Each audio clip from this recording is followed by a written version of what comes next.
بھائی جان نیچے اتر جو یار جی مہربانی تہاڈی. مجھے قبلہ خطیب الاسلام نے بتایا کہ شہید حافظ محمد سرفراز رحمۃ اللہ تعالی علیہ ان کی والد محترم آپ ان کے چاچا جان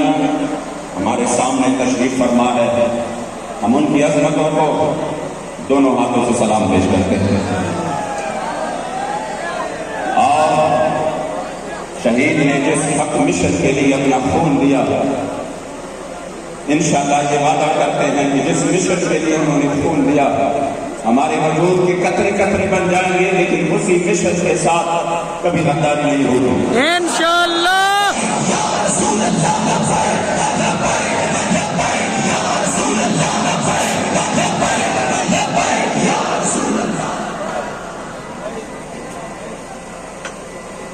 انشاءاللہ میں وہ بات آپ کے سامنے رکھوں جب ہمارے ساتھ وہ معاہدہ ہوا اس کے بعد الحمدللہ حضور کے غلاموں نے یہ صرف اس خاندان کی وہ شان ہے کہ میں یہ نہیں کہ یہ شہزادہ صاحب نے فرما ہے یا ہمارے امیر محترم کے بات نہ سنیں گے خدا کی قسم کوئی شامل نہیں ہے لیکن کتنا مشکل کام ہے آپ خود سوچے کہ امیر المجاہدین جیسے والد کسی سے جدا ہو جائے اس کی جدائی میں لاکھوں نہیں کروڑوں مسلمان اور روزانہ کی بنیاد پر ٹھیک رہے.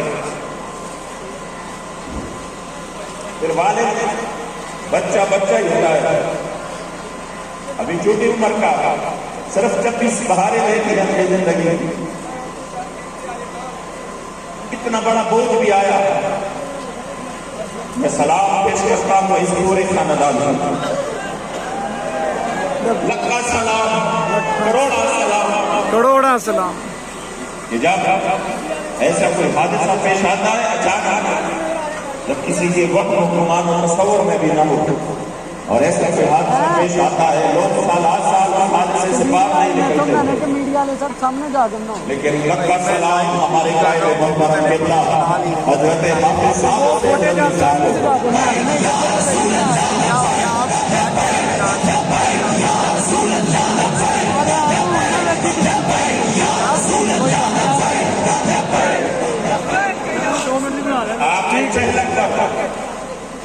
ابھی آپ کے جدائی کے زخم بالکل تازہ تھے مکمل تازہ تھے لمحہ ہم سب کو وہ درد اور وہ جدائی مار رہی تھی تو پھر بیٹھے کا کیا عالم ہوگا ہم سوچ بھی نہیں سکتے لیکن ہمارے قائد کے عظمت کو کروڑوں سلام کہ انہوں نے اسی وقت کہا ہمیں حضور کی عزت ابرو کے لیے کیا ہوا وعدہ ہمیں یاد ہے کے لیے کسی بھی حد تک جانے کے لیے تیار ہے. پھر اس کے بعد طوفانی دورے شروع کیے نہ دن کا نراب دیکھے بیمار ہوتے رہے مگر قربان جاؤ اس بابا کے مشن پر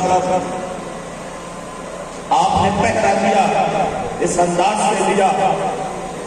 آج پوری قوم یہ حالت دیکھ رہی تھی. جب آپ نے یاد کروایا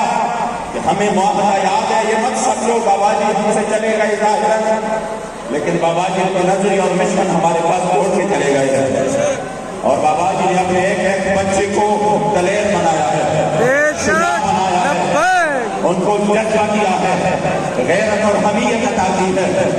اس لیے ہمیں اپنا وعدہ یاد ہے. تب انہوں نے بڑی محنت شروع کی